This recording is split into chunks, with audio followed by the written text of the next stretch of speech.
peut être un intellectuel, on peut être un docteur, on peut être ceci, mais on se rapporte que, ok, le gouvernement ne nous a pas accompagnés, la politique qui est mise sur pied ne marche pas. Il ne suffit pas de les décrire, mais pendant qu'on les décrit, on fait quand même quelque chose autre qui nous permet d'avoir notre gagne-pain, qui nous permet de lever pour une famille.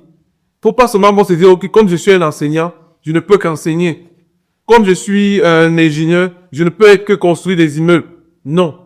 En plus de notre formation qu'on fait, on doit, pendant qu'on cultive nos gouvernements, être des manœuvres, être des bails en serra, être des personnes qui participent dans le chantier à l'économie des ramasseurs, des ramasseurs de poubelles. Même s'il faut être ramasseur de poubelles et que ça te permet de vivre, tu le fais en attendant que les choses puissent changer.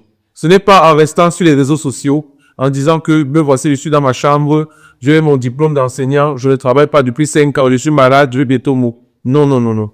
Je ne suis pas d'accord avec ces peuples-là. Parce qu'il y a des Camerounais, il y a des jeunes, il y a des Africains qui n'ont pas pu aller à l'école et qui ont commencé quelque part et aujourd'hui s'en sortent. Mais en quoi ça va aider les gens à aider les fonds ou aider les bacs? Oui, en quoi ça va aider les gens à aller en quoi? Quelqu'un qui va aller maintenant ramasser la poubelle, quelqu'un qui va aller être maçon, quelqu'un qui va aller être bensigné, ça va l'aider en quoi maintenant pour lever les fonds? Ça va l'aider en quoi? Ça va l'aider parce que il aura une expérience, il aura une clientèle, il aura des factures, il aura une comptabilité, une trésorerie dans le secteur d'activité qu'il aura choisi. Et quand il va bien hurler cette activité-là, il pourra venir maintenant auprès des banques, auprès des investisseurs, dire que, ok, je vide les poubelles depuis tel nombre d'années, j'ai vidé les poubelles avec chez de X nombre de maisons, on me payait contre ceci. Aujourd'hui, je veux un camion pour pouvoir vider les poubelles maintenant en tel arrondissement. Peu importe le secteur d'activité que tu vas m'expliquer, que tu vas me présenter, je saurais te dire comment faire pour accrocher la PAC. Mais les jeunes aujourd'hui, c'est ça le problème. Se concentrent sur un secteur d'activité et ils restent fermés.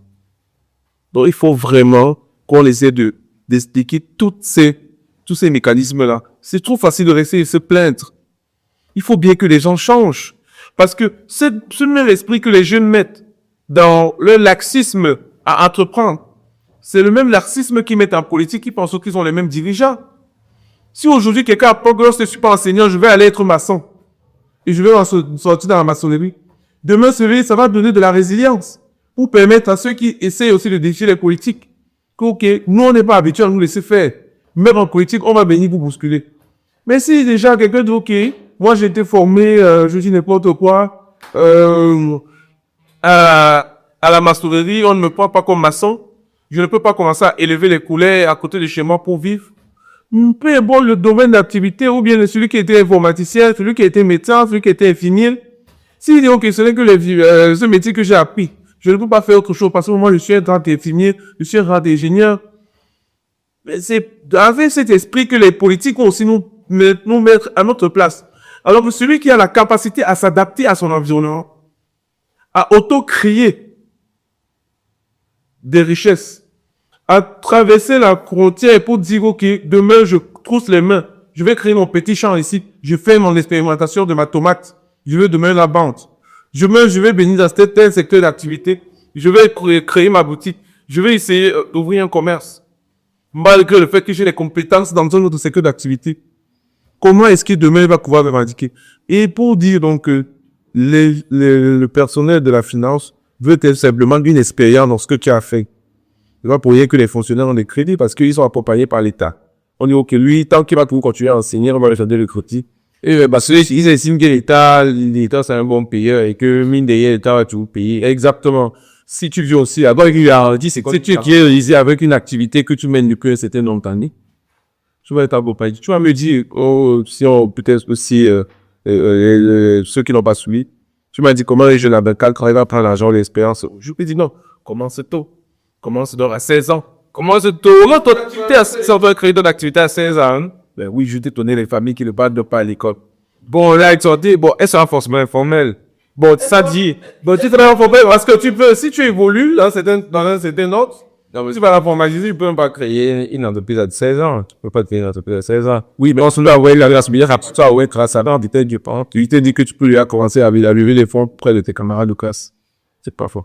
Et ainsi de suite. Comment ça, tu développes? Mais on a les Camerounais de plus en plus avec les réseaux sociaux, les jeunes africains en général. C'est ça. C'est que je me suis promené dans tel domaine. Est-ce que je peux faire ça? Je ne peux pas retrousser les manches. Je ne peux pas. Et pourtant, on a des communautés autour de nous qui ont un modèle économique qui réussit, qui se perpétue. Et parce qu'ils vivent sans complexe. Mais les autres, parfois, genre, à un moment donné, peut-être même ce sont les études qui rendent les Africains finir, excuse-moi de le dire. Mais, au-delà, c'est peut-être une possibilité. Oui, parce qu'avec ces études, on refuse de retrousser les manches. Bon, parce que aussi, le modèle aussi, les modèles viennent d'où? Ils viennent de l'Occident. L'Occident qui est une culture totalement différente, des idées totalement différentes, et qui ne sont pas mises à jour et contextualisées. Je me rappelle, moi, quand j'étais en marketing, bon, il y a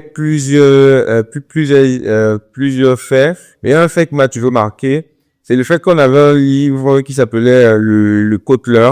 C'est un livre de marketing pour ceux qui s'y connaissent. Donc, les étudiants en marketing, ils doivent avoir de quoi je parle. Et également, ceux qui ont fait marketing doivent avoir de quoi je parle. Donc, c'est un gros livre rouge qui est plus ou moins comme le livre de démarrage en première année. Je pense que c'est première année.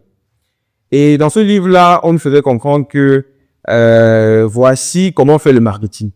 OK? En gros, si tu veux faire le marketing, c'est simple, la Bible du marketing. Et tu lis le livre, c'est un livre déjà écrit, le nom déjà te dit tout, Kotler ici, il est pas camerounais, il est pas africain. Oui. C'est un livre qui a été fait par les Européens, par les Occidentaux, pour le modèle occidental. On ne parle pas d'hypermarché. On n'a même pas de rien de supermarché au Cameroun. Ok. Parce que les définitions qu'ils donnent pour un simple supermarché, il n'y a aucun supermarché au Cameroun. Si tu regardes ça. Alors, en termes de superficie, en termes de métrage des parkings et autres, je regarde les standards, les ici, ça veut dire qu'on n'a pas de supermarché au Cameroun. Vu que, si on peut, bon, c'est récemment maintenant que les carrefours sont arrivés et autres. Et même encore là, quand je suis sûr que si je vais regarder et qu'on regarde encore bien, il peut avoir effectivement des petits, on va dire encore des petits manquements.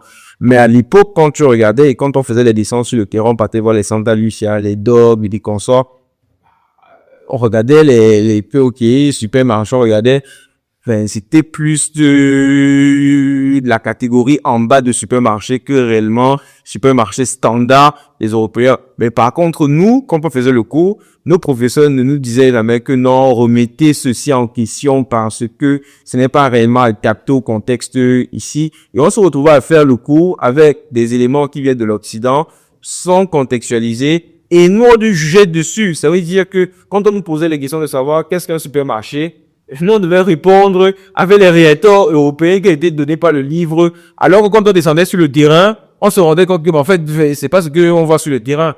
Et, tu vois, c'est la même éducation qui va être, on va dire quoi, formatée dans les véhiculés.